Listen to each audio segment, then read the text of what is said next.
Salut à toi monseigneur. Alors aujourd'hui nouvelle vidéo, donc là ça va concerner la course de côte de Quettreville. Donc comme tu peux le voir, c'est pas très large, hein. C'est pas du tout large. Donc le départ est là-bas. La course fait à peu près 1,6 km ou 1,7 km, je sais plus exactement. Donc c'est plat tout le long, tu as juste les derniers virages avant l'arrivée où ça monte. Donc très peu de partants demain, 45 partants à peine. Donc c'est dommage. Je suis le seul monoplace à courir demain. Les autres ont pas voulu venir. Donc il y a très peu de monoplaces dans le sens où c'est pas très large, c'est pas mal bosselé. Donc ils préfèrent pas venir. C'est plus une spéciale de rallye. Donc si tout se passe bien demain et que ça reste sec, pourquoi pas essayer de faire le scratch, hein. Voire peut-être le record, je sais pas, on verra. Le record qui a été détenu par Eddy Ravenel il y a 2 ans, où j'avais fait mon premier podium scratch, où j'avais fini deuxième il y a 2 ans. Donc là, la voiture a un nouveau moteur, nouvel aéro, tout ça. Donc on verra ce que ça donne ici demain. Donc n'hésite pas à t'abonner si tu veux continuer à voir des vidéos similaires. Ou n'hésite pas à commenter hein, si tu veux en voir d'autres. Donc là on va arriver au premier virage. Donc là tu arrives à fond de 3 ou fond de 4, je sais plus exactement. Et t'as la ligne droite qui est assez bosselée. Donc là tu arrives sur le freinage. Donc faut régler la voiture assez haute. Parce que sinon tu frottes et t'as plus de direction. Et quand t'as plus de direction, tu tires tout droit. Donc c'est pour ça, t'as un réglage spécifique à faire pour Quettreville à cause des bosses. Donc tu vois, comme tu peux voir, c'est plus entre guillemets une spéciale de rallye. Tu vois, t'as les cordes sales, donc dans chaque virage quasiment. Donc faut éviter de prendre les cordes. Et c'est vraiment bossé au niveau des cordes. Donc c'est ça partout. Donc faut rester milieu de piste et faire attention. Parce qu'en monoplace, si tu mets ta roue trop près de la corde ou quoi, tu as des chances que ton fond plat touche et c'est mort. Une fois qu'il touche, voilà, tu n'as plus de direction, tu n'as plus rien. Donc moi je vais te laisser là, je vais aller rentrer manger. Je te reprends demain, à plus tard. Donc là on se prépare pour les essais libres. Donc comme j'ai dit hier, je suis toujours la voiture fermée, personne n'est venu s'inscrire en plus. Donc là on a remis les slicks, on a enlevé les pluies, on a remis les slicks, ça se trouve il va pleuvoir, on sait pas, on verra bien. Puis s'il pleut on va rouler gentiment, sans la foutre au tas. Et voilà.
excellent chrono le week-end. Le chrono, la performance va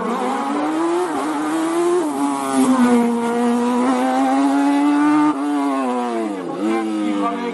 58. On va avoir le temps de Yves Rabec d'ici quelques instants. Ah, Yves Rabec qui vient se coller à la belle amélioration alors qu'on entend le moteur de... Bravo à monsieur Romain.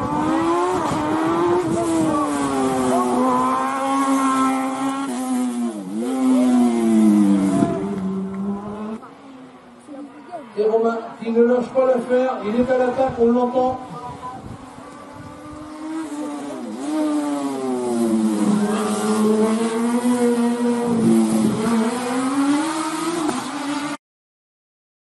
Bon bah comme tu peux le deviner, c'est la fin de cette vidéo, donc j'espère qu'elle t'aura plu. Donc si elle t'a plu, n'hésite pas à mettre un petit commentaire pour dire qu'elle t'a plu, un petit j'aime, abonne-toi si c'est pas fait, et puis active la cloche pour être au courant des prochaines vidéos. Donc voici à quoi ressemble la coupe, vu que j'ai gagné la course, hein, ma première course que j'ai gagnée. Ça ressemble à ça, une coupe de premier de scratch, donc voilà. Donc c'est une assez grosse coupe. Donc comme ça j'en profite pour te montrer l'avancée du C15 F1. Donc là le châssis a été peint, il y a eu un après-demi pour vite fait voir tout ce qui n'allait pas ou quoi, donc c'est pas mal. Je l'ai remis sur le marbre pour... là, je vais rattaquer la partie avant. D'ici quelques semaines, il y aura une vidéo qui sortira et tout. Il y a l'arceau du haut qui reste à pointer, tout ça. Donc en gros, c'est pareil que il y a quelques semaines, l'avancée du C15 F1. Dû justement aux courses, où du coup, forcément, je peux pas y travailler le week-end vu que je suis sur les courses. Donc moi je te laisse et puis bah, je te dis à plus tard, hein. N'hésite pas à aller faire un tour sur les autres vidéos de la chaîne, hein. Bon allez, à plus tard.